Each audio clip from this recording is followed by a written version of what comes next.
languages. Yeah, yeah, I think I got it. I think it's Here you go. okay.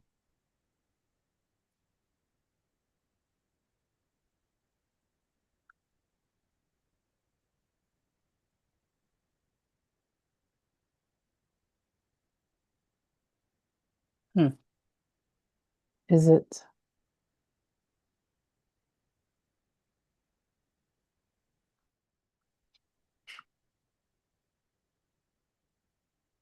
okay? Okay, I think we're live streaming. Oh, wonderful. Let me check. Okay, we're live streaming. Um,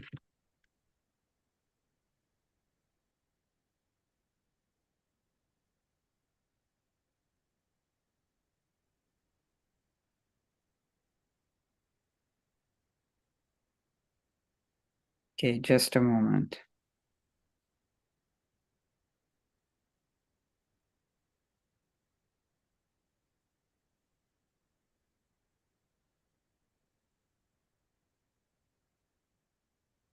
Um, I don't see that we are. Yes, we are. Okay, wonderful. Uh, it worked. Hooray. Wonderful. So I'm glad to see you today, Asya. You could even change your name. Okay, Yeah. I can do that. Unless you want to be. I want Yeah. to be So mysterious.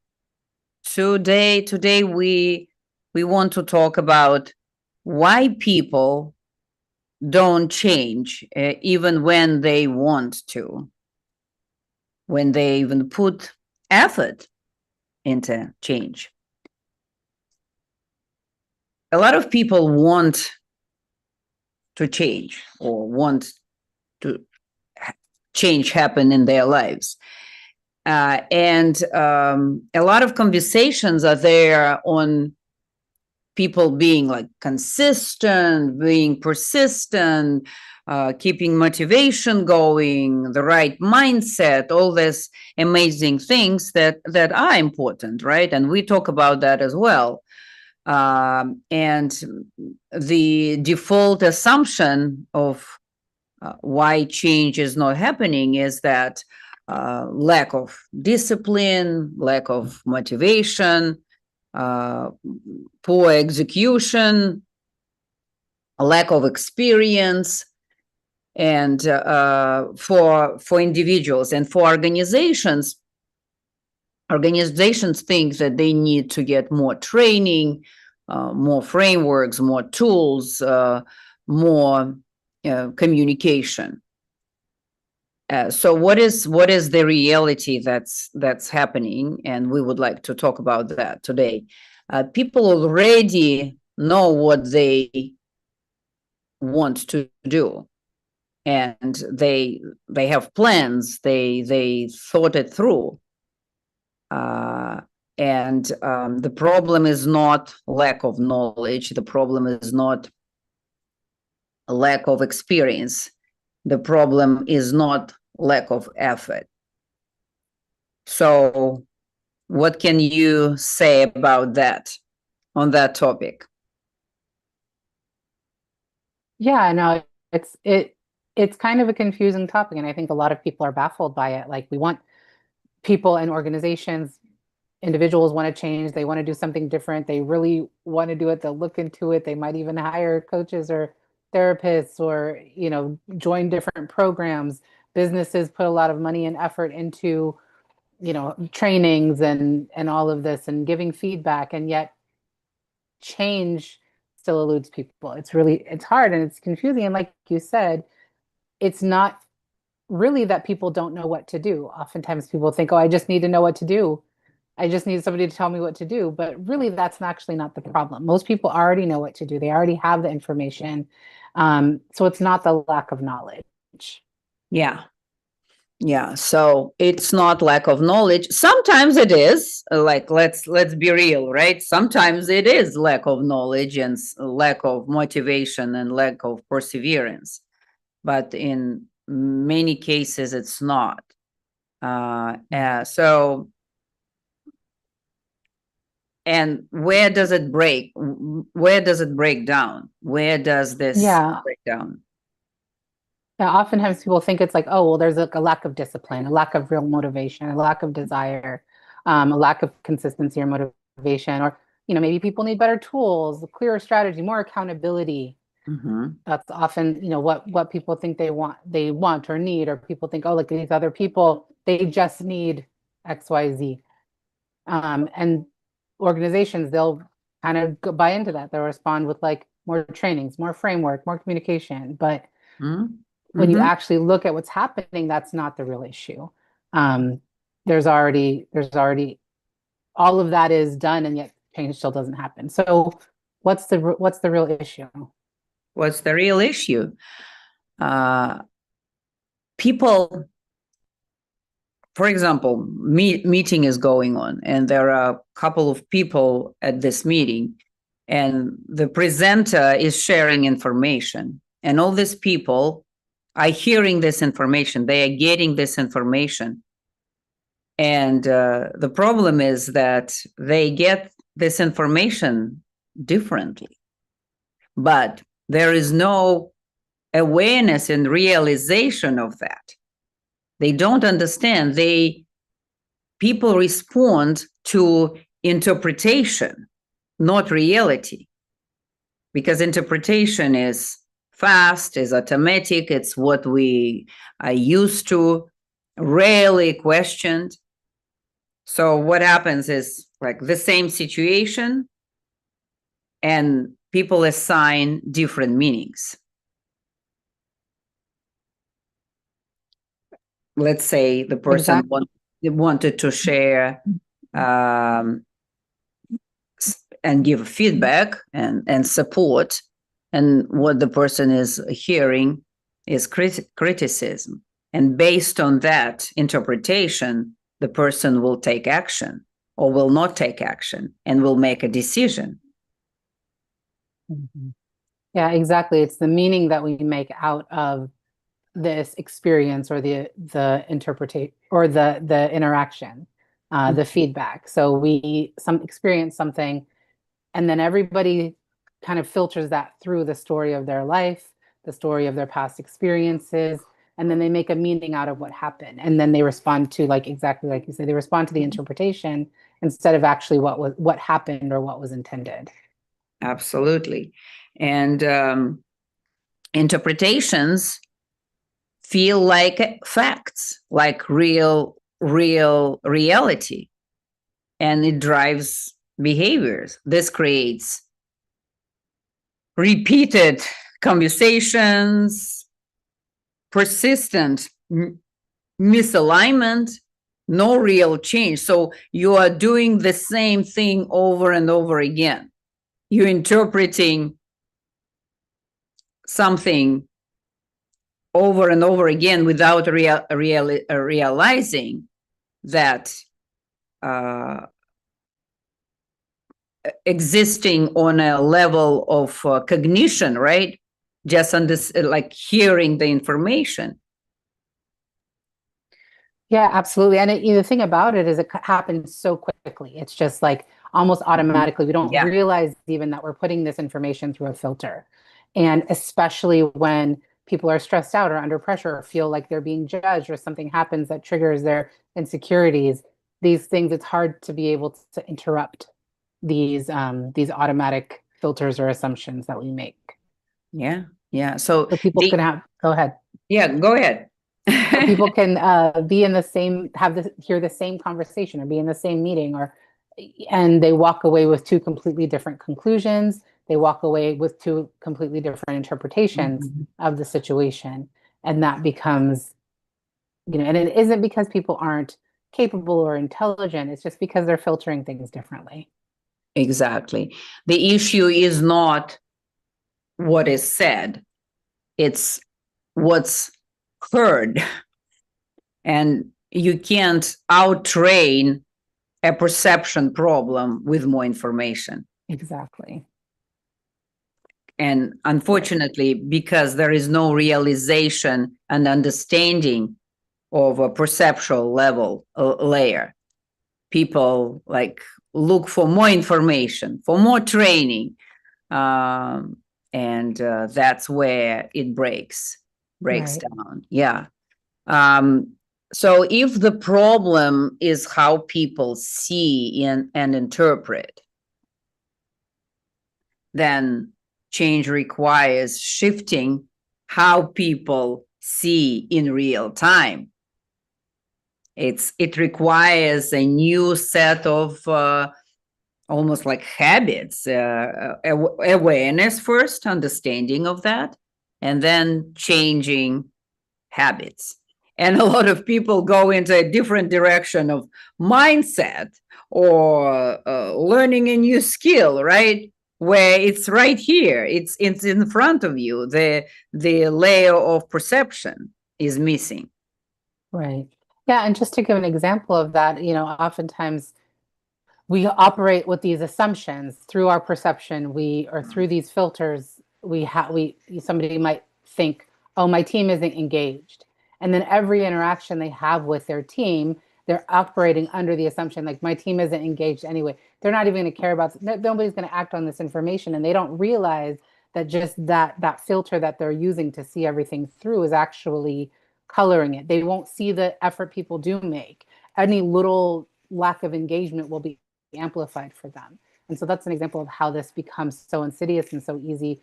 Oftentimes we say this like we create our fears, or we create what we believe, and this is how that happens because of these filters of perception.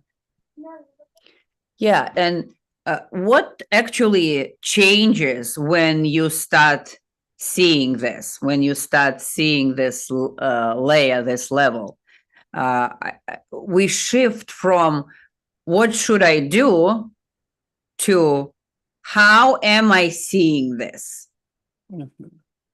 You start noticing assumptions, interpretations, automatic, like you said, automatic reactions, and the immediate impact is people get more clarity, less reactivity, better decisions, and also better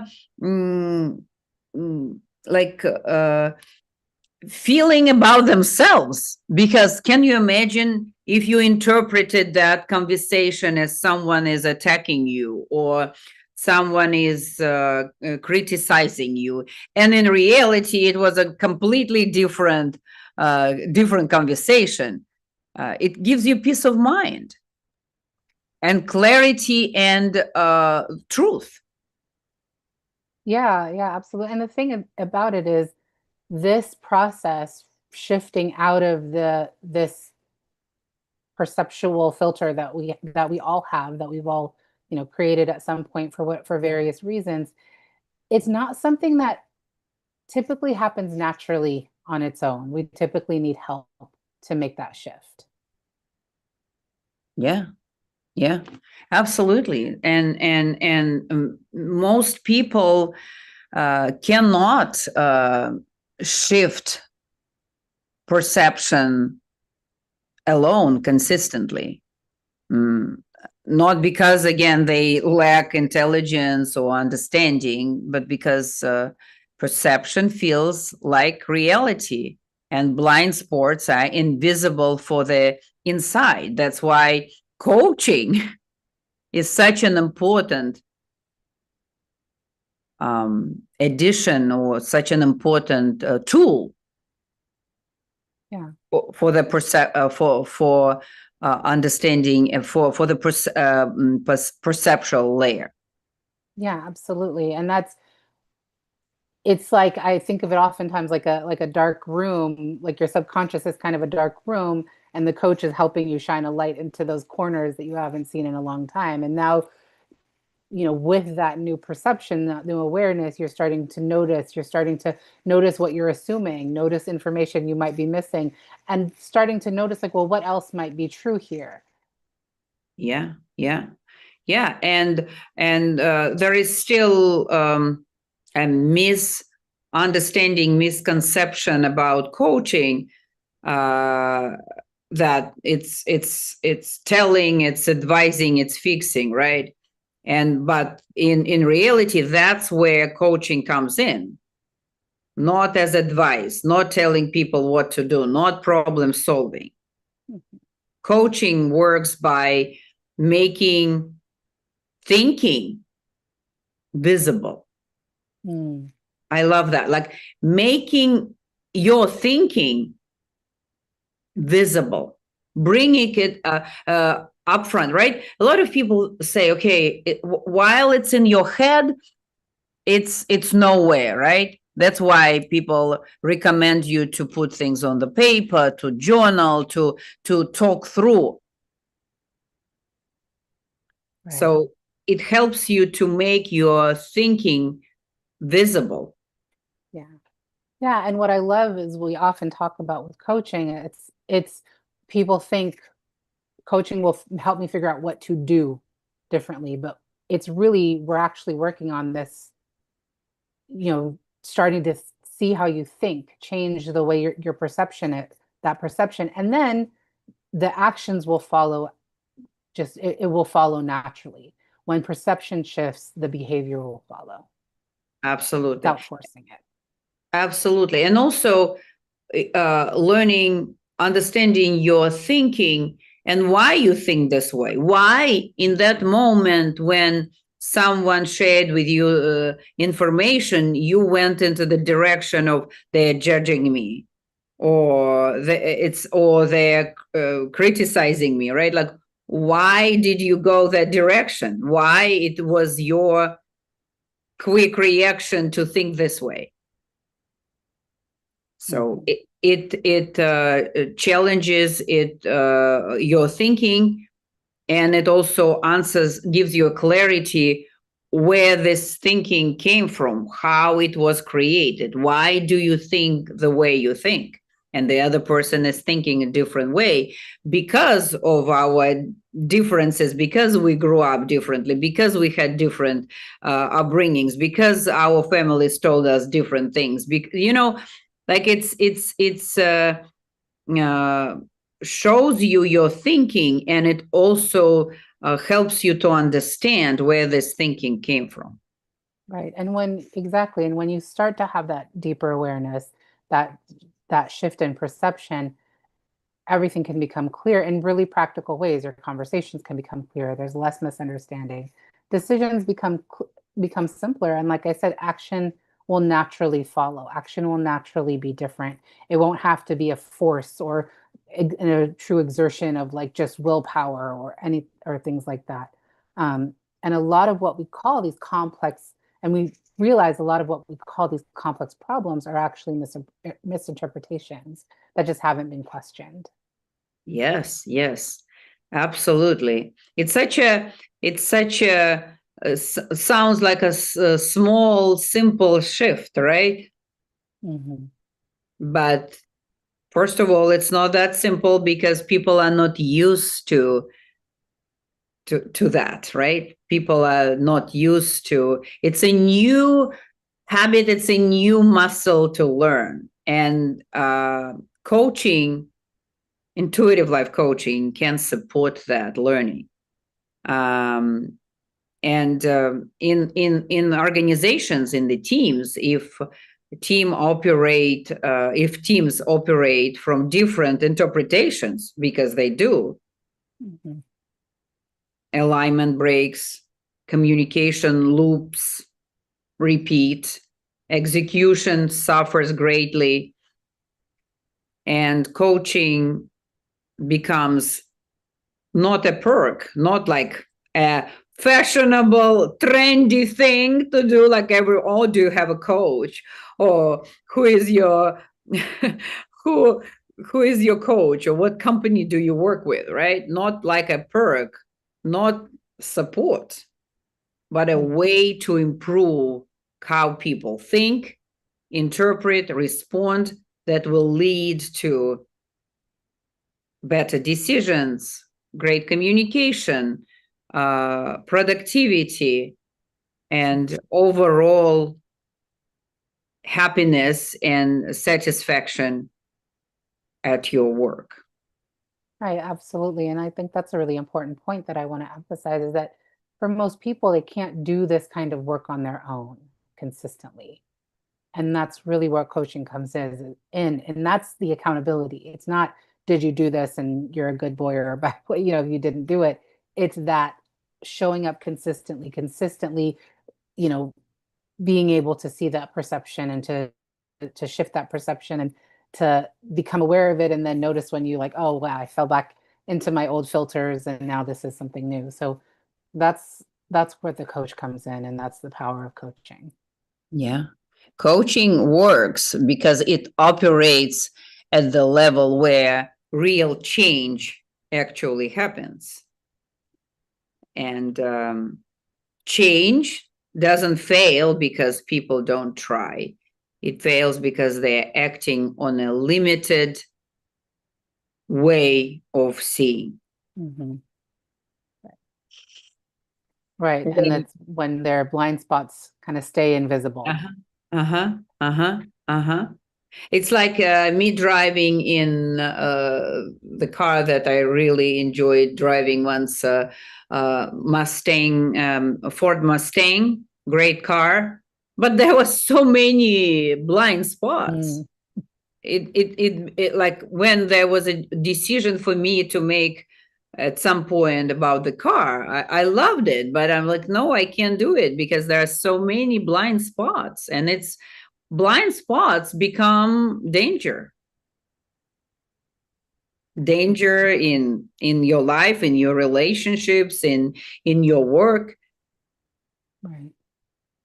And that's where coaching comes in to, again, like shine the light into those blind spots to help you see. And it's that's why it's not advice. It's not telling people what to do. It's just helping people be able to expand the awareness and perception. Yeah. And you also mentioned that when perception shifts or becomes clear, behavior follows, conversations change, outcomes improve and change, right? So what if coaching is not advice and not just asking questions? What actually happens inside a coaching conversation? So we will keep that suspense a little bit. And in our next conversation, we will continue, and we will share with you a little bit more if coaching is not fixing, is not advice giving, what it is in reality, what happens inside a coaching conversation. So thank you, Asya, for this conversation today. We opened up a little bit. We presented a new idea of perceptual intelligence, perceptual layer. And so we will leave. Do we want to leave people with a question or something to think about for the time being? Yeah, until next time, what's something we can leave people with?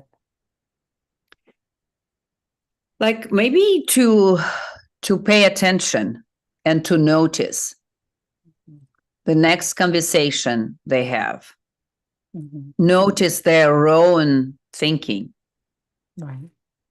And how fast we come to the conclusion that this is the reality, that this is real, this is the truth. To question, to challenge your own thinking. Right. And the question that's coming to me right now is, what would be possible if a light could be shown on your blind spots? What could Yeah. be possible for you if you could see your blind spots? That's a great question. I love this question. Yeah, what is possible if the light will shine in on this blind spots? Great question. I love it. Thank you. I will Thank think you. about it too. It's a Yeah, great me question. too. Yeah. All right. Thank you so much. Yeah, we will keep moving, keep talking. And if you have any questions, please don't hesitate to start the conversation with us. Ask anything and everything. And we will continue sharing our passion for intuitive life coaching and why it works. See you all next week. Thank you.